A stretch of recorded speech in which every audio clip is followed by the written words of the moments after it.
This is Starcraft 2. In Starcraft, you have two resources, minerals and Vespene gas. You can see my workers mining minerals and bringing them back to my base. You have to use these resources to create units, buildings, and to advance your technology.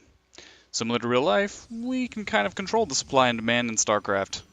The Protoss are one of the races in Starcraft, and that's who I'm playing right now. In order to increase the supply, you must build pylons.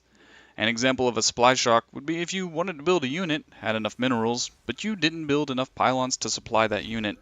So you have the demand, which are the minerals, but your supply is too low because you didn't build enough pylons. And therefore, you are out of unit and going to have to waste precious time building another pylon.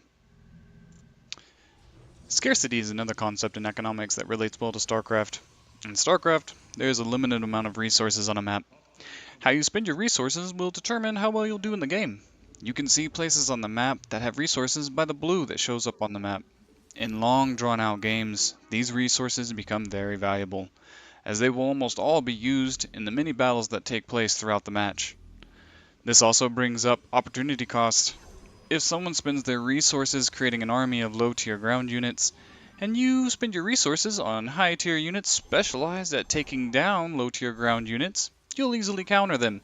Take for instance this Colossus. They have long range lasers and can hit multiple units at a time, making them devastating to low tier units.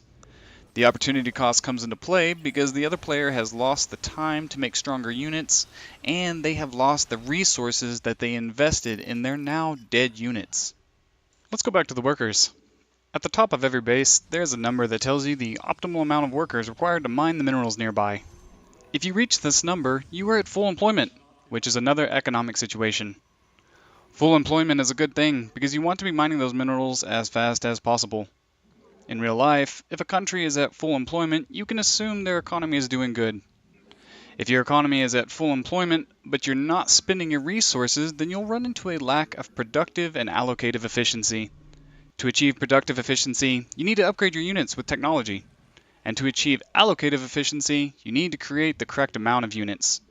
So in StarCraft, spending is winning. You never want to have a large amount of resources sitting around doing nothing, which in comparison, businesses do not want to be leaving money on the table and would rather have their money invested so that it is producing income. As you can see, there are many economic concepts and theories in StarCraft that relate to real life.